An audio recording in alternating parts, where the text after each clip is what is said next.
This is The Big Three from the Coalition for a Prosperous America with senior economists Mihir Torsekar and Andrew Reschenberg. In August 2022, Congress passed the CHIPS Act, and Commerce Secretary Gina Raimondo hailed it as a once-in-a-generation investment in American manufacturing. $52 billion spread over 5 years to bring semiconductor production home. But now consider this. By 2015, Apple was investing about $55 billion in China, so roughly the same amount, every single year. One company was putting more into China annually than the entire CHIPS Act spent in 5 years. Congress debated its bill for 2 years. Meanwhile, Apple's program never made the news. And today, China is the world's dominant manufacturing power, home to about 35% of global manufacturing. And more of that prowess than anyone wants to admit traces back to a single company in Cupertino. It is impossible to tell the story of China's rise without talking about Apple, and we have a special guest with us today to tell us that story. Welcome to The Big Three from the Coalition for a Prosperous America, where each week we break down the three biggest stories shaping U.S. trade, industrial policy, and the American economy. I'm Mihir Torsekar. Andrew is off this week, but we have a special episode in store for you, so let's get to it. So our guest today is Patrick McGee. Patrick spent a decade at the Financial Times from 2019 to 2023. He led the paper's Apple coverage from San Francisco, and he spent 2 years interviewing more than 200 people, most of them former Apple executives and engineers, to write Apple in China. It's the most detailed account anyone has produced of how one American company built the manufacturing backbone of our chief geopolitical rival. The book became an instant New York Times bestseller, won the Business Journalist's Book of the Year award, and made Best of 2025 lists everywhere from the New York Times to Foreign Affairs. And these days, he's a contributing writer at the Free Press. Last week, he covered the story that gives this episode its third act, Apple's brand new lawsuit on OpenAI. Patrick McGee, welcome to The Big Three. Thanks, Mihir. Thrilled to be here. Great. All right, so let's start at the very beginning about how this whole machine was built, how Apple, was at the ground level of building up China's machine. Take us back. So it's the late 1990s. Apple is roughly 90 days from insolvency, as Steve Jobs would later say.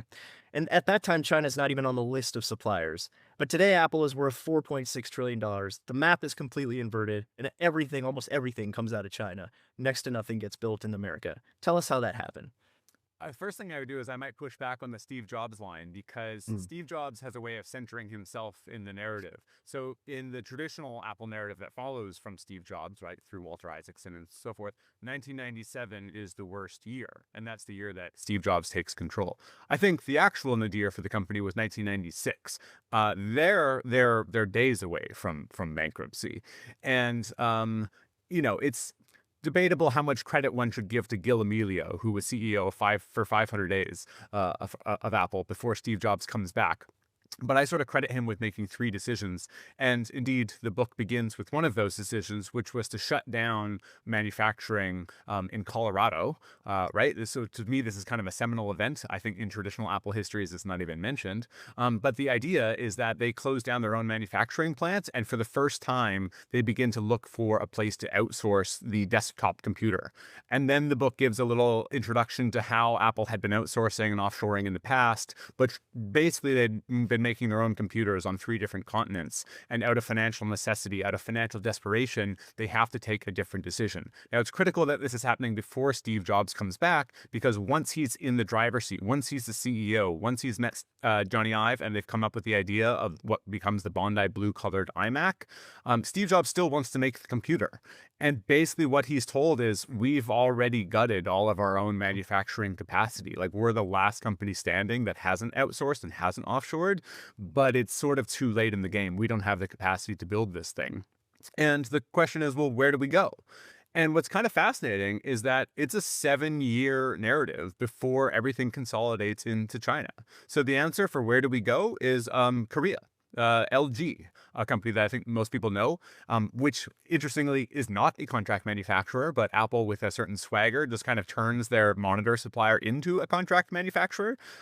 That's where they go. And so what's really interesting is just to tell this 7-year narrative, which I call Adventures in Outsourcing, where Apple is basically coming to grips with what it means to orchestrate production, right? To own the process rather than to own the factory and to do the manufacturing themselves. And this is 4 or 5 chapters of the book. It takes place on 3 continents. They're manufacturing in Mexico, Wales, Singapore, Czech Republic. And it's basically when China enters the picture and kind of wins out versus anybody else in terms of the cost, the ubiquity, not really the skill sets per se, but Apple begins to train the skill sets in China. And I should just sort of almost give a shout out to the Taiwanese. The Taiwanese are instrumental in China's industrial rise in terms of having the expertise, bringing in foreign capital, partners like Apple, and then we're kind of off to the races from there.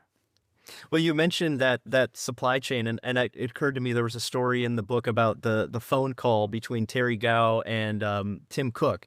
So maybe talk about that vignette really quickly, because that seemed really impactful.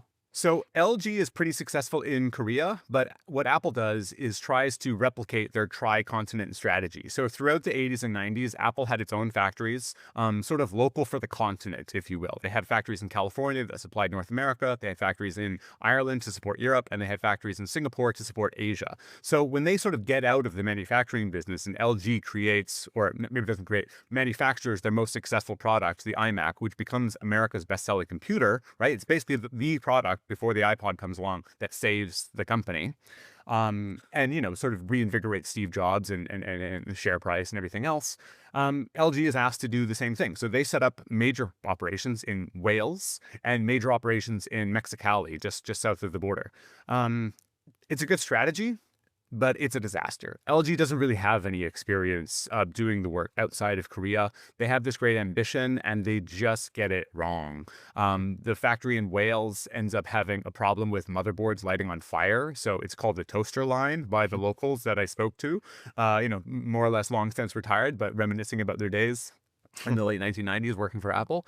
And in Mexico, the factory itself is actually on fire and production is halted for a month. So Terry Gou, the founder of Foxconn, a company that predates Apple by 2 years, founded in 1974, Taiwanese businessman, he's already working for Apple, but the reason the company's called Foxconn is because he likes foxes and they supply connectors. They're not really a major player in contract manufacturing.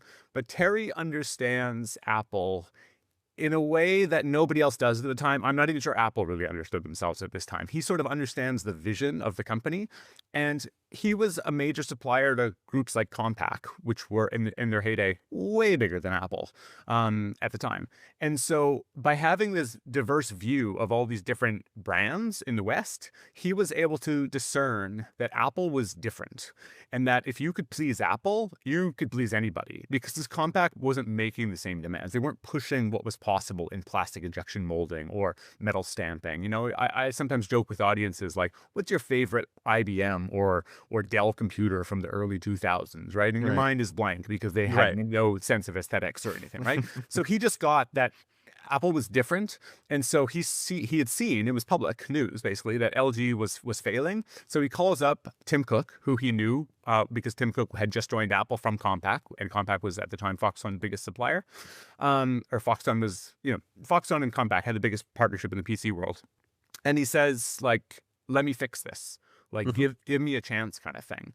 And Tim Cook actually really gambled on Foxconn. Foxconn's reputation at the time is not the Foxconn of today. It was considered a second, if not third tier supplier that was best known for kind of mimicking others' work and reverse engineering things in a sort of cheap fashion. And so Terry Gou makes this bold gambit, and Tim Cook goes along with it, and it ends up being, probably among the most important phone calls in tech history. Yeah. I mean, and even when the supply chain eventually begins to pivot over into China, I'm thinking back about what we now know about Beijing and during that period was, they're infamous for sort of the forcing foreign companies to hand over technology as the price of market access. But in Apple's case, it doesn't seem like anybody was forcing them to do so. It was, Apple's the most secretive company, I think, in America, and they sent its best manufacturing minds to teach Chinese suppliers voluntarily. I mean, really just it just kind of gave it away almost. Like, talk a little bit about that, how that worked. Am I over characterizing that, or am I kind of No, not at exaggerating all. it? I mean, yeah. So what's worth knowing is that when we're telling this late 90s and early 2000s narrative, like geopolitics isn't remotely part of the narrative, right? My favorite quote from the whole book, and I'm good at memorizing it, but I haven't said it in a few months, so I wonder if I can get this right, was I'm talking to former VP of Apple over coffee, and he says to me after I ask him all these questions, "Are you sure you're not overthinking your thesis? Because you keep mentioning geopolitics, but I can tell you I was there when we were setting up the supply chain in China in the early 2000s, and we weren't thinking about geopolitics at all." And the next paragraph in the book is a single sentence, and it just said, "Absolutely," right? Or exactly is what it was, right? And so it's funny that even in hindsight, he wasn't quite picking up that this was the whole narrative, right? And so I'm actually largely sympathetic to Apple. I think if you remember the late 1990s, this is when Charles Krauthammer was talking about the unipolar moment. Even the Francis Fukuyama book from almost a decade earlier, End of history. Yep. that was still kind of fashionable. Like the sense was that we as like human civilization had kind of figured out the end path, like small L liberal democracy, that all societies were going to get to. And so if you were a company investing in China, you were probably accelerating their pathway to build up a middle class, sort of get rid of communism, and become another liberal democracy in this big league of nations, right? So it wasn't really all that contentious to be manufacturing in China, right? If anything, Apple was late to the game. They were not by any means doing something different by going to China. What was different was the context or content of what they were doing when they were there. So I would say the likes of Dell and HP were in China because they saw the ubiquity of labor, and they basically said, wow, we can have higher margins and greater volumes.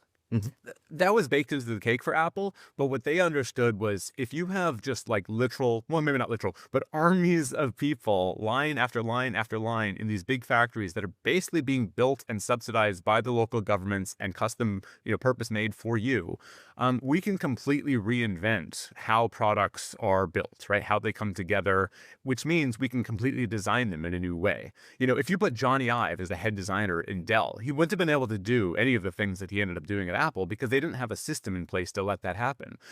So Apple kind of unlocked the secret of what was possible in China. My sort of 2026 analogy is that like you and I probably use ChatGPT or Claude, and because of our own lack of imagination, we're not at all exhausting the capabilities of these LLMs, right? Like what they're capable of is crazy, and then what you and I use them for is probably pretty basic, right? I don't, but that analogy is that's what Dell and HP were using China for, and Apple just sort of figured out like what was possible, right? It was a win of imagination versus what other people were up to. And so the result of that is that the biggest thesis of the book, in a sentence, in a certain sense, is that Apple didn't go to China because it was attracted by the tech competence. There kind of was no tech competence. They were learning, they were sponges, they were willing to work hard. It was more that they decided this is the place to be. Let's start sending over plane loads of people to train up the competencies. And they're a pretty small company at this time, right? I mean, they're almost bankrupt in 96, 97, and again after the dot-com crisis in 2000. Yep. But they knock it out of the park with the iPod, which is first made in Taiwan. And by the time it becomes a mini, by the time it becomes the nano, I mean, they're just sort of taking over. It becomes the status symbol all over the world. And then the iPhone comes out. And so more and more and more project managers within the company, regardless of what product they're looking at, they're beginning to say, well, from my perspective, for my product, China is where I want to build this, right? And the suppliers themselves are all going there. So I have fun little anecdotes, for instance, where like a supplier in Singapore called Triple S had been working with Apple for quite some time.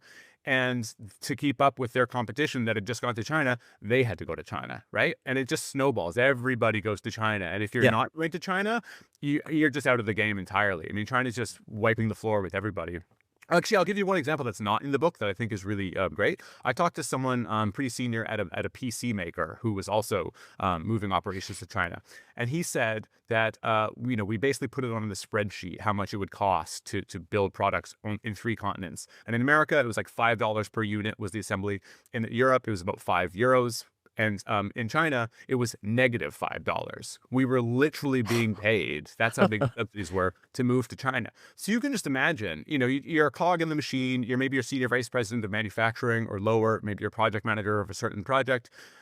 It just was in your interest. It just made you look good to consolidate and move everything to China, right? So there's a line in the book where it's like in 1999, literally zero products for Apple were made in China. By 2009, virtually all of them were. And I consider this to be a geopolitical event like the fall of the Berlin Wall.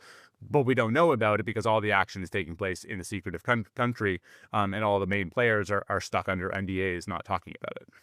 And that's actually, you touched on something I wanted to get to, which was that, historians like to hang these big, eras, these geopolitical moments on a single year, like 1919 and the Paris Peace Conference, 1945 in Yalta, and you mentioned the 1989 wall. And so reading your book, I kept thinking, and a lot of the research I do at CPA is looking at 2001 and what it meant with the China's entrance into the World Trade Organization.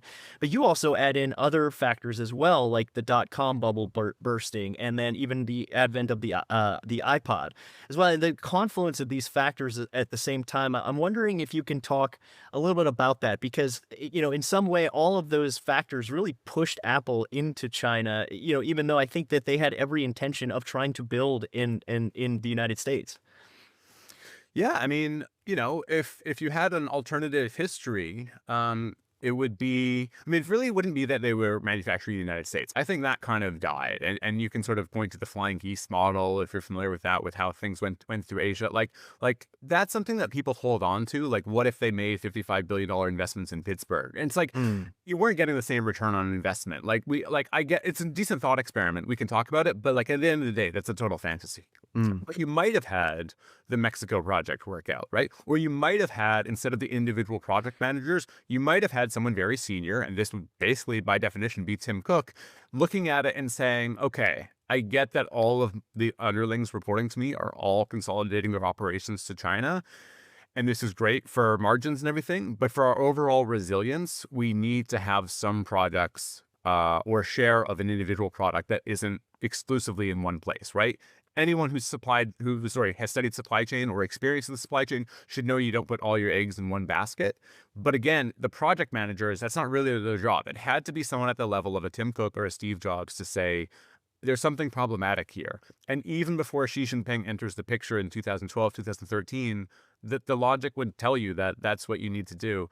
But Apple just didn't do that. They just were hyper focused on efficiency and what the company looked like through a spreadsheet level. And I think that was, in a sense, the major mistake. And actually, if I have one regret about the book, it's that I don't mention that around 2013, which is the year that they get into trouble with Xi Jinping, he sort of comes into office, there's the new sheriff in town mentality, is also the period in which Tim Cook builds up or creates a share repurchase and dividend program for Apple. And as of today, they spend more than $100 billion a year, Apple, on share buybacks and dividends. This is more than the 7 biggest Wall Street banks combined. It's hard to fathom how much money Apple makes and at the margins that they make them at. If they had been spending that kind of money over the last 12 or 13 years building resiliency in the supply chain, I wouldn't have a book to write and Apple wouldn't be in the predicament that they were in. Yeah, no, I mean, and you mentioned 2013, so that's probably a good point to pivot to the second segment, which is what I'll call, I guess, the capture. So we went from, Apple building the machine in China, but then all of a sudden that paradigm kind of shifts with Xi Jinping coming into power. And you open your book in the 2013 with that story about, this kind of the first rift that sort of started out. And it seemed kind of maybe innocuous at first, but it became a real issue. And then I think in 2015 and maybe 2016, there were subsequent events where Apple started to see that. I mean, China's starting to assert themselves. They're starting to kind of tighten the screws on Apple. Tell us maybe specifically about what those events were and what that said about the change of the relationship. So the fascinating context here, because I was living in Hong Kong at the time, was it was not clear who Xi Jinping was. Like, his dad was famously a reformer who was like actually pretty instrumental in allowing Shenzhen to sort of, be a part of China that wasn't subject to Marxist-Leninism in a certain sense, right? And so people had hopes that he was going to fulfill his father's dreams, right? His father had passed away at this point, but it was not clear that he was going to be, the sort of the ruler with the most power since Mao, like a real authoritarian, right? A sort of Putin in waiting kind of thing. And so, arguably, Apple is the first company to have a front row seat as to like, oh shit, this guy is pretty different from Deng Xiaoping and his followers, right? And so without sort of going through the whole introduction, essentially what happens is that within 36 hours of Xi Jinping formally taking power, it's sort of a 6-month process in China. So he becomes president in March 2013. Apple is attacked on the equivalent of CNN, but of course state-sponsored, and they're attacked for warranty differences.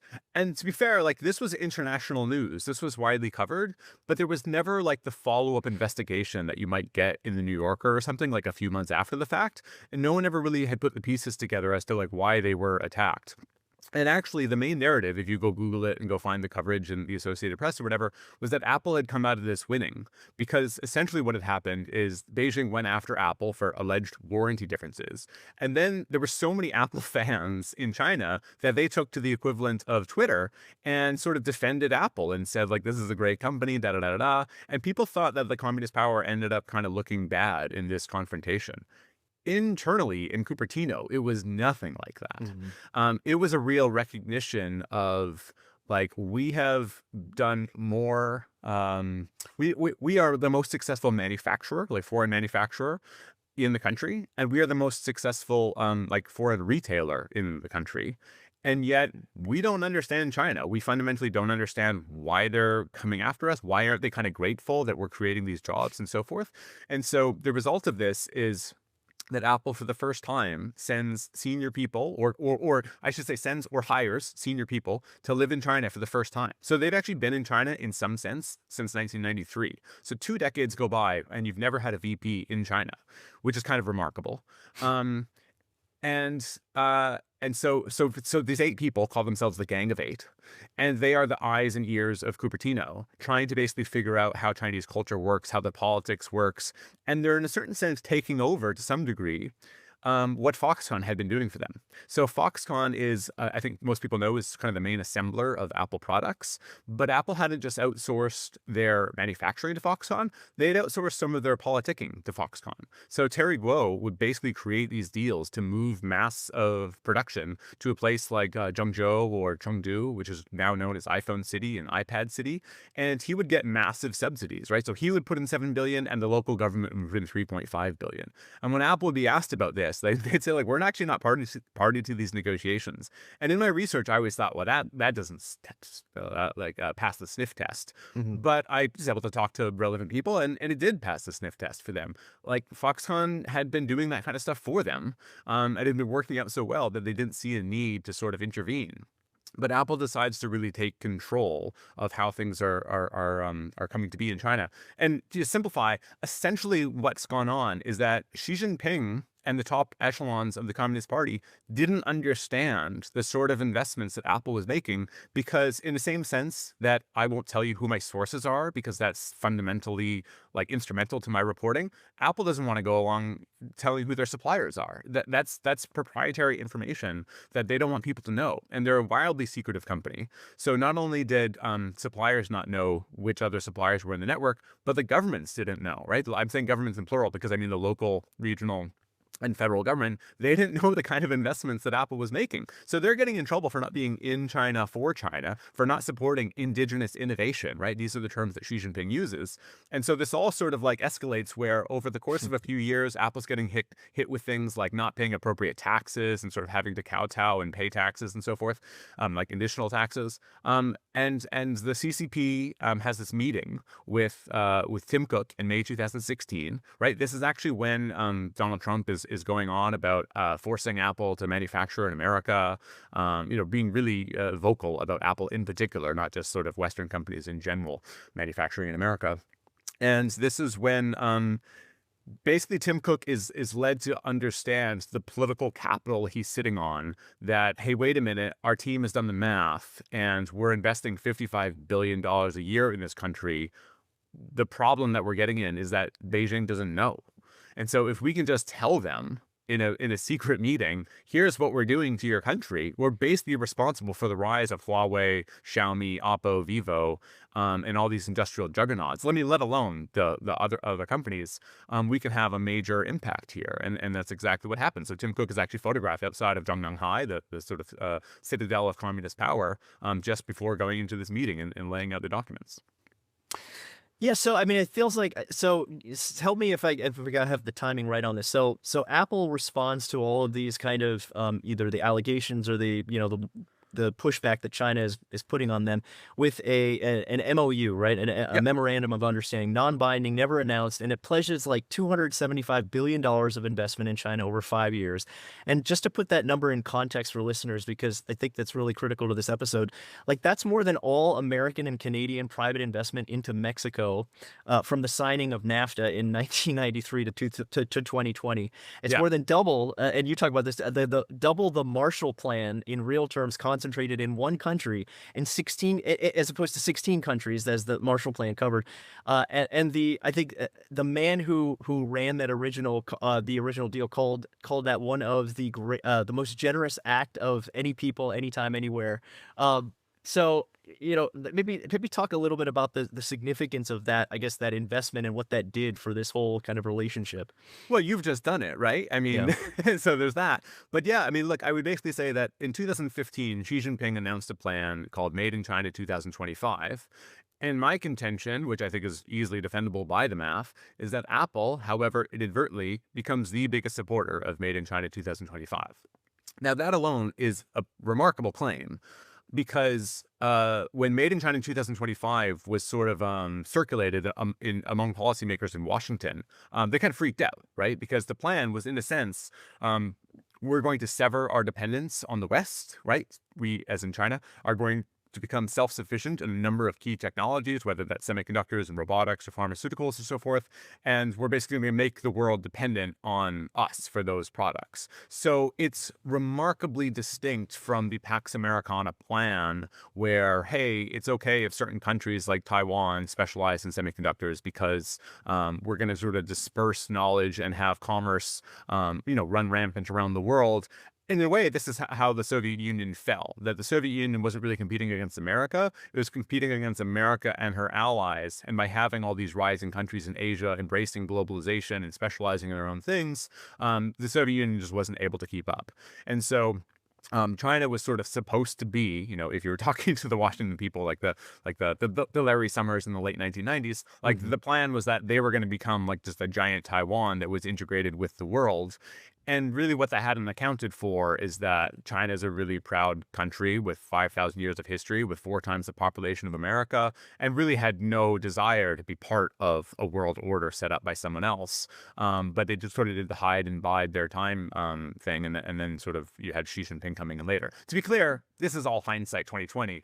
I don't know how clear that was in the late 90s and so forth. And I also, even if you think it's clear in the late 1990s, history is so contingent. It's not clear that Beijing sort of elected internally Xi Jinping to be the hardliner that he was. He ended up sort of taking advantage of a certain opportunity. I'm getting off topic, but my point is, I'm simplifying things, but I'm aware there's considerable nuance behind each of these things.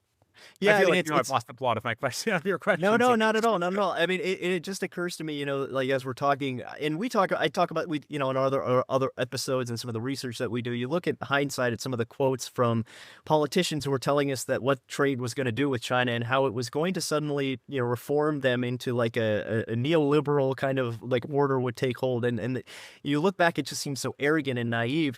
And I yes. wonder what was the calculus for Apple, because it seems like they almost made that same determination that not necessarily they would become a market economy per se, but that there would be, look, China would just say, look, you guys are doing so much for us. There's this benefit, like the symbiotic relationship that we have.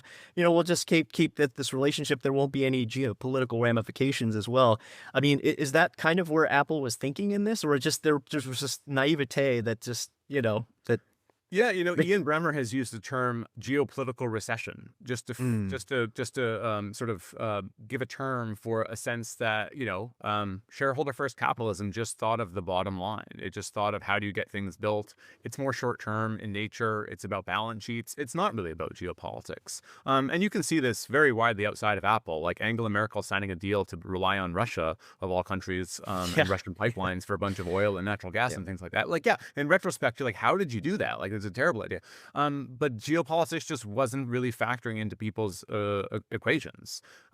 So Yeah, I mean, I think going back to that favorite quote I mentioned, like Apple was just sort of thinking about the best deals, and the best deals with the subsidies and the ubiquitous labor, that was just all happening in China. So it's a real wake-up call when they're sort of called out and then sort of pressed to operate differently. So, I mean, the grand irony, of course, to the point of cliche, I suppose, at this point, is that we thought China entering the WTO was a way of making China act more like us. And actually, they sort of so outclassed us with industrial policy that now even the likes of Condoleezza Rice will talk about industrial policy today. So we're becoming more like China. Yep. I mean, it's kind of wild. And in a certain sense, to be clear, we should. I mean, they have so shown the absence of industrial policy is a problem that we should, to some extent, be embracing. What have people been calling this? Like, there should be like a Pentagon for industrial statecraft and things like that. Like, I'm one of the people who are like, yeah, there should be. Yeah. So there's a great irony there, and I'm not trying to be flippant about it. Yeah. They're a worthy adversary. Let's put it that way. I think the book has been really embraced by China hawks. And I think the more scared of China you are, the sort of better the book is in a certain sense. But I'm not a huge China hawk in the sense that I don't sort of look back in the last 30 years and say that this is a totally, like, I don't know, illicit regime who's just stolen their way to the top or whatever. Like, they've got really good policies and smart people and a system that, sure, it fails all of our tests in terms of, individual rights and that kind of stuff.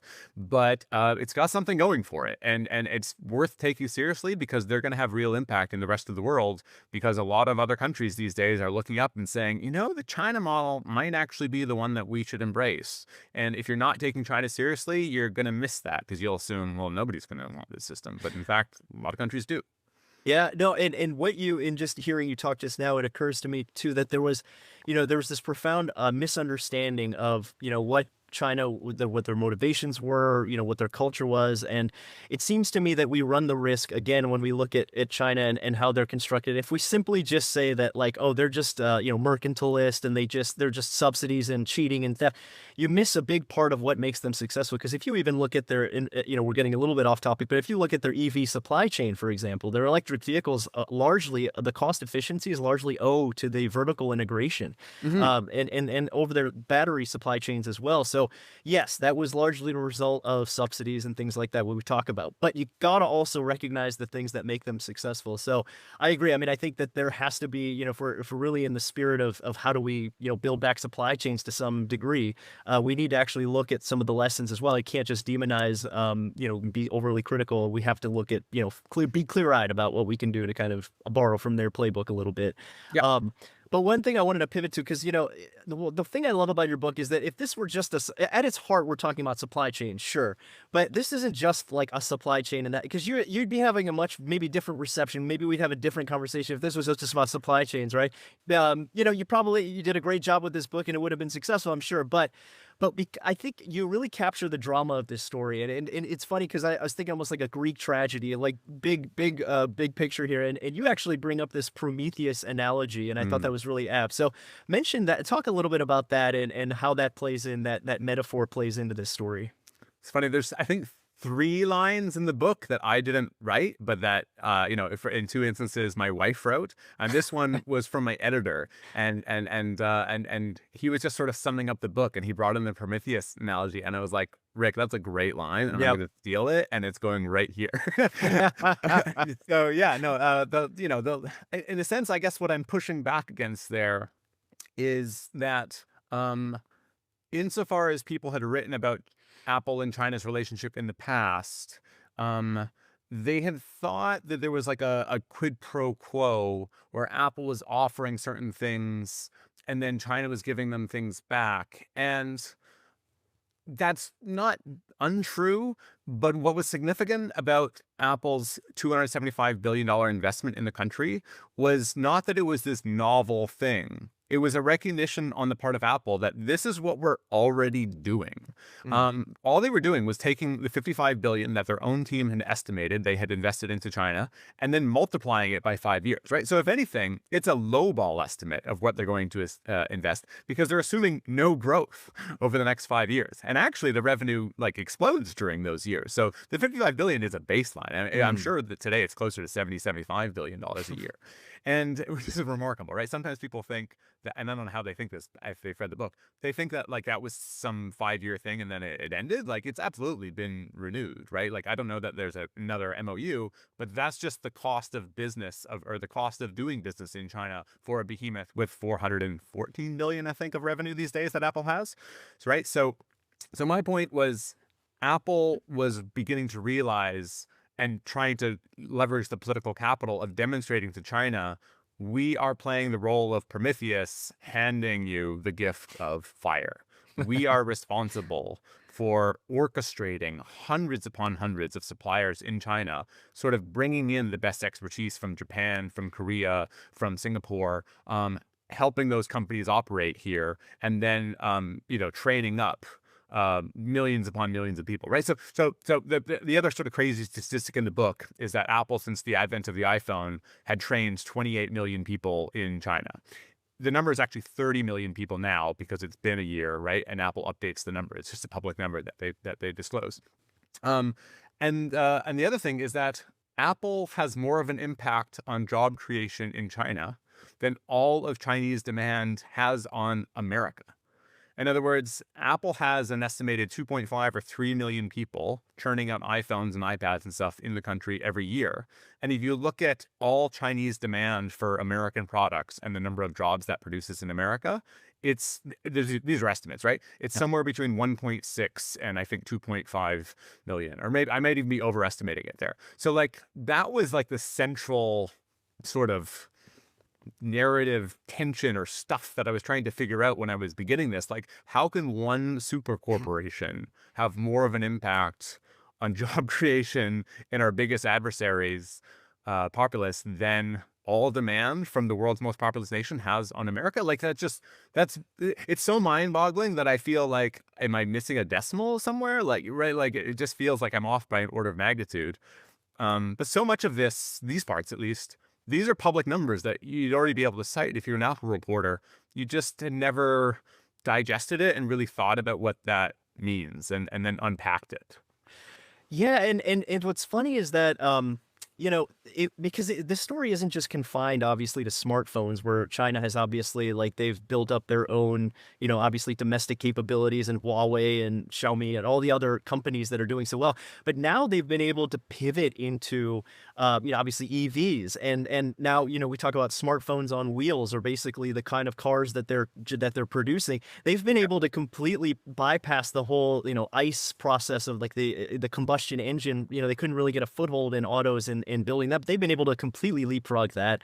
And so talk maybe a little bit about how, Apple's know-how and that transfer allowed China to really just spread beyond just the simple, electronics. It's just into they have the tentacles all over all these high-tech industries. Yeah, I mean, this is where you get into the problems of the asset-light corporation, where a company like Apple has decided, okay, what's the most valuable IP, the valuable stuff that we could be controlling, and then we'll own that and we'll orchestrate or rent everything else. And so this idea goes back to something that Stanley Shi in the early 1990s, a Taiwanese businessman, called the smile curve of product development. So on the two ends of the curve are, let's just put this in Apple terms, product creation and design. So let's just think about Johnny Ive. And then the curve dips, and when it dips, we're talking about value/margin, dips into logistics and manufacturing and all the stuff that you outsource, right?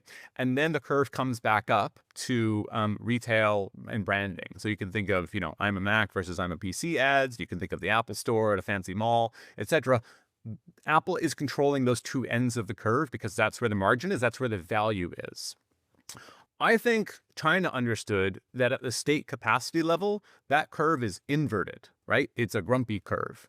Because if we embrace all those things that the Westerners don't want, at the end of 20, 30, 40, 50 years, what skill sets do they have versus what skill sets do we have? In other words, there's a certain sense in which investing in all the manufacturing and all these huge industrial clusters and networks of how to make stuff is the most valuable stuff to the state. It's certainly valuable in the state of war, but I even wonder if the value curve is going to be a little inverted, just as semiconductors and memory and all these things that are fundamental for the 21st century become more and more valuable. And China has sort of unique and gargantuan processes to build all of this stuff.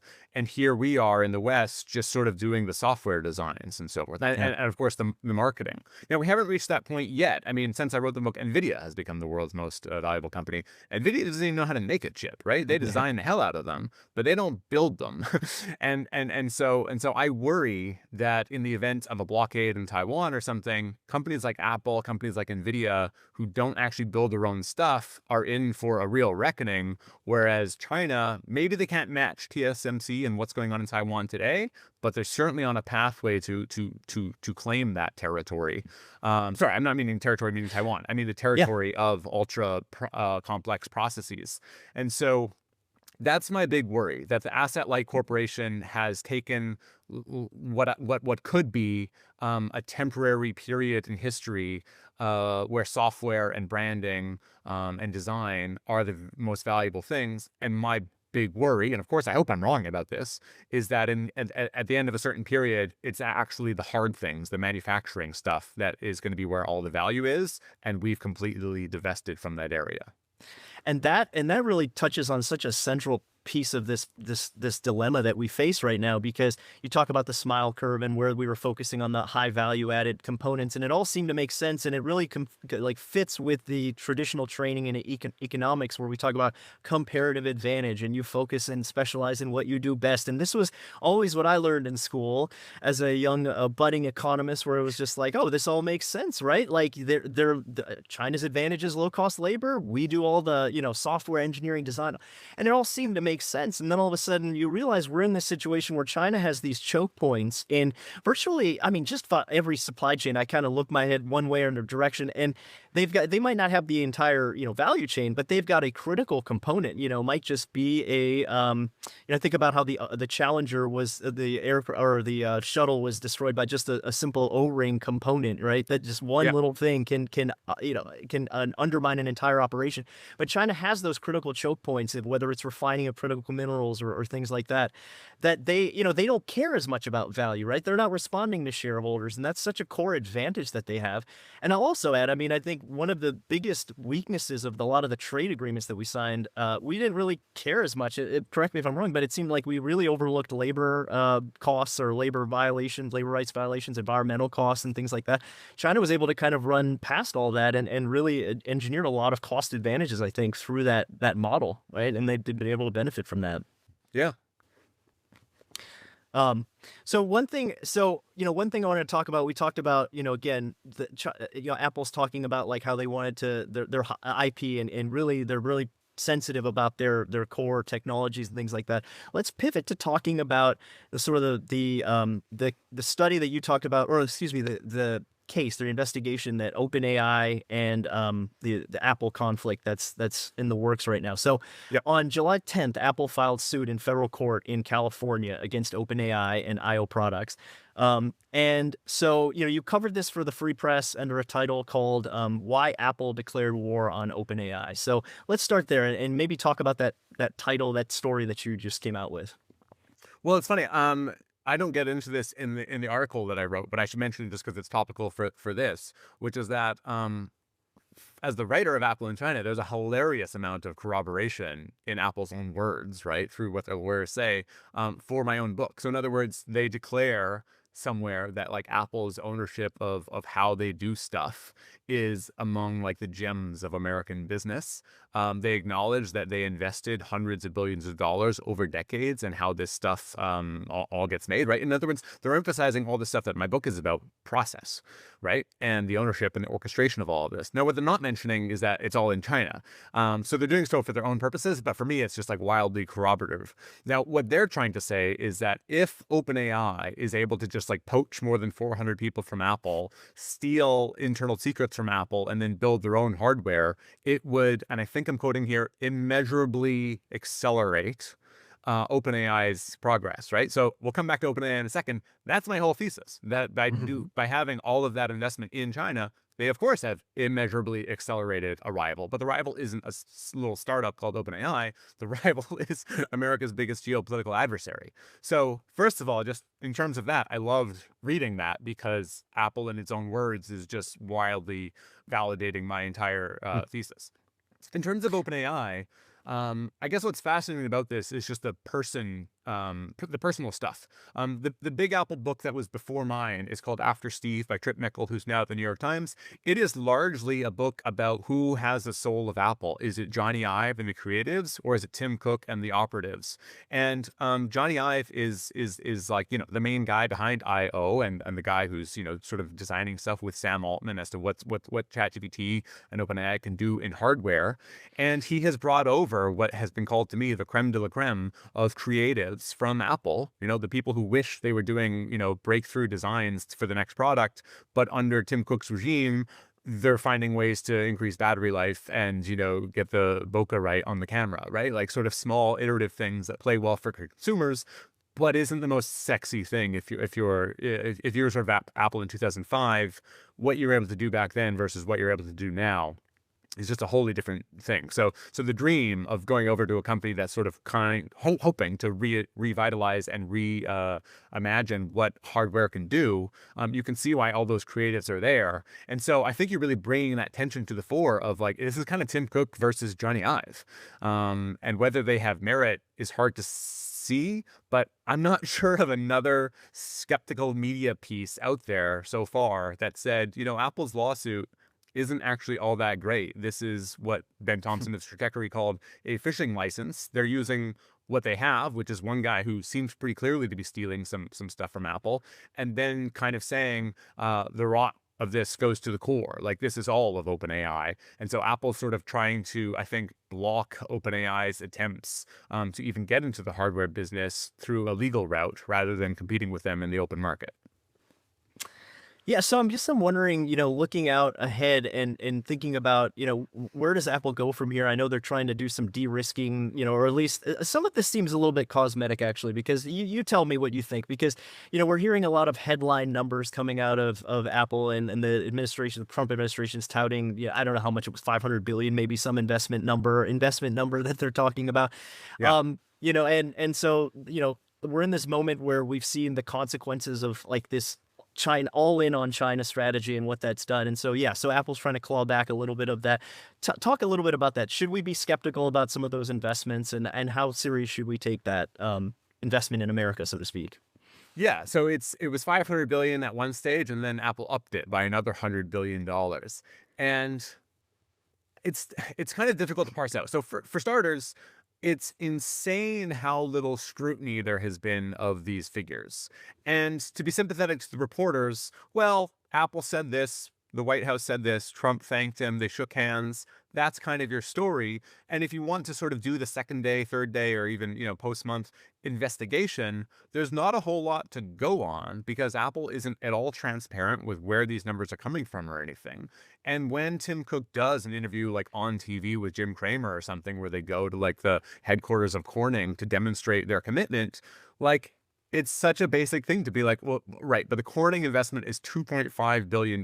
Corning has already been a partner to Apple since 2007, so it's not remotely clear that anything they're doing is new.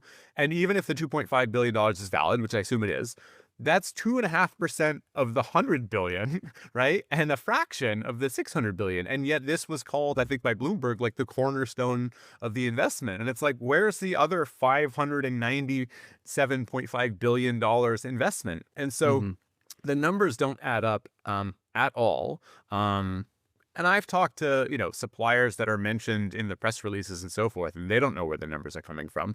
They're at best fuzzy. And my only explanation that at least adds up, so I'm saying very clear, this is an educated guess of mine, is that what Apple is counting as a quote unquote investment in America is the share buybacks and dividends that we mentioned earlier, because something like 70% of Apple investors are in America. And so if you're spending more than $100 billion a year on buybacks and dividends, which are effectively going to 70% of your investors, and you're multiplying that by the next 4 years, well, that's already more than $400 billion right there.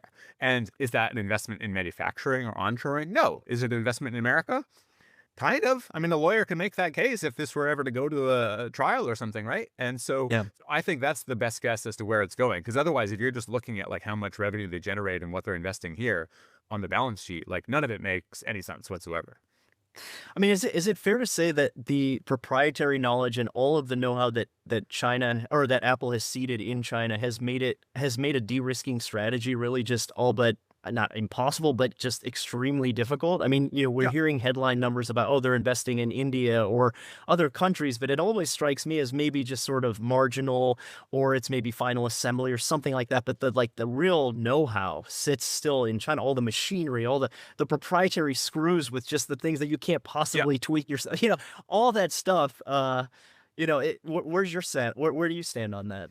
So, look, I would love to be wrong about this, but I'm pretty bearish that India is going to be the next China when it comes to manufacturing, either writ large or for Apple in particular. So Apple is absolutely sending engineers to, Karnataka and Tamil Nadu and sending them into plants run by Foxconn, run by Tata, which is sort of trying to be the local champion for India and all this. Like, the stuff is happening. But there's a couple things. One, Apple isn't finding the same sort of return on investment. There's a lot of skepticism about having these people come over and train the engineers. My understanding is that the senior engineers in India can sometimes be a little like, resentful that they're being taught because they think they already know how to do this kind of stuff.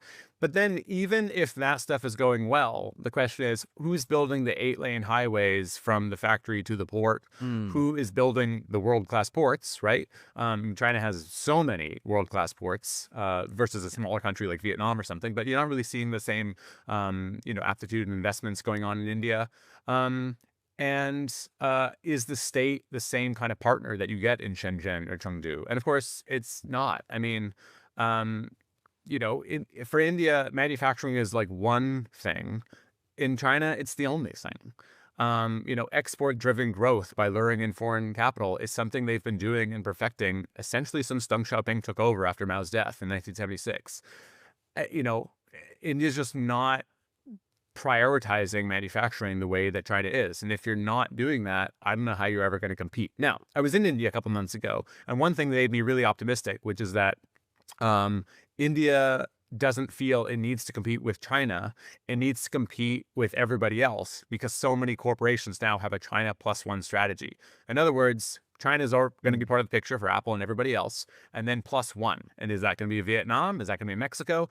In that competition, India feels good. And that's actually a really clever reframing where I can sort of share some of the optimism. But there's no sense in which investments into China on the part of Apple are actually going down as they put more money. Right? In other words, the money that's going into India is expansion. It's not sort of coming at the expense of China. If anything, Apple's doubling down in China, whereby it used to be multinationals that happened to be in China. I shouldn't say happened to be, but were. So Korean, Japanese, US, Taiwanese, etc. And over time, more and more and more of that is Chinese companies operating in China. And you might say, well, what's the difference? I think the difference is actually pretty unknown, but those companies can often win the orders because they are more likely to get the subsidies from the local jurisdictions. And by law, Chinese companies have people from the CCP on the board. And so I think China is just sort of, putting a stranglehold over Apple, sort of tighter and tighter, whereby it's going to be more and more difficult for them to sort of operate like the free capitalist company that they want to be, because more and more of the decision making has to take account of politics.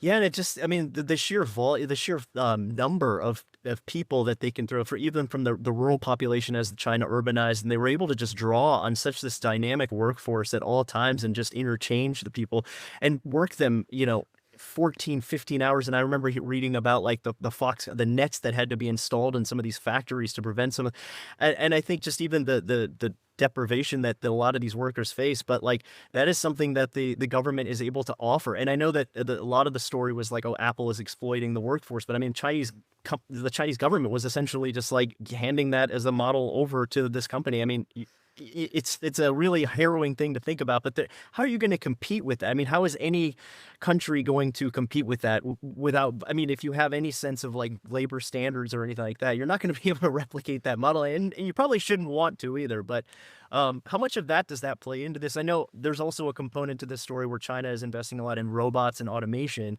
Yeah. and I don't know if that's an intention to try to like capture and retain some of that low end parts of the value chain as well. If there's something you have a thought on that as well. I mean, yeah, look, China's facing a demographic time bomb to some extent Yeah. of their own making, because this is the fruits, as it were, of the one-child policy. The one-child policy is now over, but China is not succeeding in getting the birth rate to be much higher. And so, sort of realizing this, they know that they're kind of running out of rural migrants in their own country to come take the jobs in the factories. So they're investing in a lot of robotization to carry on that work. With or without people. But the change that that's going to cause is huge, right? Because sure, machines can be more efficient than people in certain ways, but they also aren't part of society and they're not paying taxes, right? So like, who's going to take care of the old people as they become more and more of China's population, and so forth? So, the country could face all sorts of problems as that goes forward. The demographics in India and in Mexico are far better. And if it is a matter of replicating the China playbook, but in a new country, then, in a certain sense, I would be optimistic that Apple would be able to do things, and sort of build up that expertise in those other countries. The problem is, if China is actually right about all this automation and optimization in the supply chain, then the era of labor intensity sort of being the low rung on the globalization ladder that a country exploits before they move up, might be over, right? In other words, it's hard to compete against China if you've got, tens of millions of people in the factories, when actually your competitor has now so invested in automation that they're running 24/7 with machines rather than three shifts of people whose movements they have to orchestrate, right? So I don't know if China's going to be successful in that regard, but that would be the major threat. I could say more, but yeah. I mean, that's a big open-ended question at like a kind of civilizational level. Yeah. Well, so listen, I think this has been awesome. I mean, you've been so generous with your time. Really appreciate it. But I did want, before we wrap up and let you go, I wanted to offer you an opportunity to say, like, what's one thing you'd want listeners to take away from the book I have here with me, my trusted copy. Honestly, the one thing is, I think that when I do podcasts, we do the natural thing, which is we talk about the high level major investments, US-China competition, da da da da da. And I think that might give a sort of aura of like, this is a difficult book to read, right? And you can tell the audience better than I can. It's a really fun book. I don't know that it's a beach book. It's a good airport read. It sort of goes into these deep topics, but in a way that I think is a lot more like a fiction book than maybe it sounds. It's not sort of a boring textbook of numbers. It's told through characters, and the characters are really interesting, like how one of them has dyslexia and a learning disability in English, but when he begins to study Mandarin, he realizes that, oh, there's no sounding it out in Mandarin. Actually, I don't have dyslexia, and all the years that I put into focusing are paying off better in China, and this ends up being a very important executive in Apple, in China for Apple, right? So there's lots of people like that. There's all these gangsters in China that are controlling the supply of iPhones, and it's how Cupertino responds to that as these groups sort of take apart iPhones with their factory connections, replace the real parts with lookalike parts, and then sell them on. And that's the sort of thing that's the basis of why Apple gets into trouble for warranty differences, because people are taking back phones that they didn't know had been tampered with. And where are they taking them back to? One of the many fake Apple stores where the employees think they work for Apple and they don't, because that's the sort of level of I was going to say ineptitude, but it's I don't know, the level of complexity and opaqueness in China. So the one thing I want to take what people to take away is just that the book's a lot more fun, and hopefully gripping than it is a sort of abstract numbers based geopolitical book that you want to read one day, but it looks a little too daunting. I don't think it's daunting at all. Well, and it's a fun fact here. So I was a couple of years ago, I was living in London with my family. My son was at a trampoline park. I should have been watching him, but instead I had my copy of the Financial Times and I was reading what I think it was the first or second of your big reads on this whole Apple and China story. Hmm. So it's actually really cool for me to be able to talk to you now, 2 years later. So the story was so arresting and so captivating that I actually should have been watching my son, and he seemed okay. He seemed okay. I was like, you know what? I got something I'm reading. This is too captivating. So you carried through with that narrative through this book, and absolutely, you all should read it. It's a must read. It's a really good story. Not the supply chain kind of book, that maybe some folks were thinking it might be. But anyways, Patrick, thank you so much for joining us on the Big Three. You can learn about our work at prosperousamerica.org, and be sure to find us on YouTube, and you can check us out. Check out the Big Three on Apple, Spotify, Google, or wherever you get your podcast, and make sure whatever you do, pick up a copy of this book. You won't regret it. Thank you so much.